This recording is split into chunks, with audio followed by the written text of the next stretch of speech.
कभी समंदर तो कभी जमीन, हर जगह सीमा विवादों को लेकर घिरा रहने वाला चीन एक बार फिर कुछ ऐसा करने जा रहा है जो अब तक कभी नहीं हुआ। चीन ने एक ऐसा जहाज बनाया जो समुद्र में हजारों मीटर की गहराई में जाकर ड्रिल कर सकेगा। धरती की गहराइयों में कैसे कैसे रहस्य छिपे हुए हैं, इसकी बहुत ज्यादा जानकारी अब तक सामने नहीं आई है। इस लिहाज से देखें तो अगर चीन का ये जहाज अपने मिशन में सफल हो जाता है तो रहस्यों के संसार में ये एक नई कहानी लिखेगा।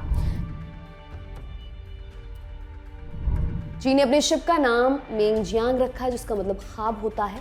साउथ चाइना मॉर्निंग पोस्ट के अनुसार इसकी लंबाई 179 मीटर और चौड़ाई 32.8 मीटर है। ये शिप 15,000 समुद्री मील यानी 27,780 किलोमीटर की दूरी तय कर सकता है। और सबसे कमाल की बात तो ये है कि ये शिप 120 दिनों तक लगातार काम कर सकता है, यानी एक बार समुद्र में उतरने के बाद 4 महीने तक इसे अपनी जरूरत का सामान लेने के लिए बंदरगाह पर वापस आने की जरूरत नहीं होगी।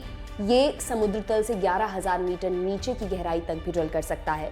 इस शिप को 150 रिसर्च ऑर्गेनाइजेशन और कंपनियों ने मिलकर बनाया है। तो ये बात हुई कि चीन के जहाज में क्या कुछ खास है। अब ये समझ लेते हैं कि समुद्र के अंदर ये जहाज कहां तक और कैसे ड्रिल करेगा, लेकिन इसे समझने से पहले हमें पृथ्वी का थोड़ा साइंस समझना होगा। धरती की 3 लेयर्स होती हैं। सबसे ऊपरी सतह को क्रस्ट कहते हैं, इसी हिस्से पर हम लोग रहते हैं। सारे महाद्वीप और सारे महासागर इसी सतह पर हैं। इसके बाद पृथ्वी की दूसरी सतह होती है मेंटल।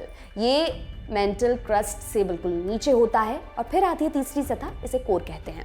ये पृथ्वी का सबसे निचला आवरण है।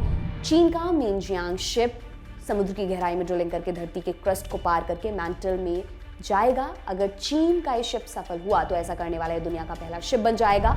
अब आपको ये भी बताते हैं कि चीन का जहाज समुद्र के अंदर क्या कुछ खोजेगा। चीन का जहाज पृथ्वी की दूसरी सतह मेंटल तक ड्रिल करेगा, जैसा कि अभी हमने बताया भी।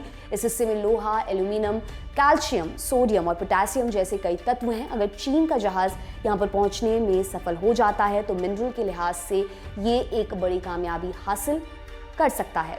इसके साथ ही गैस और तेल की खोज में ड्रिलिंग मददगार साबित हो सकती है। अनुमान है कि मेंटल तक ड्रिलिंग से प्लेट टेक्टोनिक्स के बारे में भी कुछ जानकारी मिल सकती है। इस बीच ड्रिलिंग की टाइमिंग को लेकर दुनिया भर की नजरें टिकी हुई हैं, खासतौर पर अमेरिका की। बीते कुछ सालों में दक्षिण चीन सागर को लेकर चीन और अमेरिका आमने सामने हैं। इस लिहाज से इस खोज पर अमेरिका भी नजरें गड़ाए बैठा है।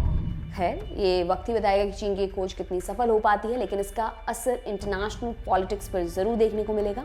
आप इस पर क्या सोचते हैं, हमें कमेंट बॉक्स में जरूर बताएं। आपके लिए तमाम जानकारी लेकर आई थी हमारी साथी सुप्रिया। मैं हूं दिव्यांशी सुमराव।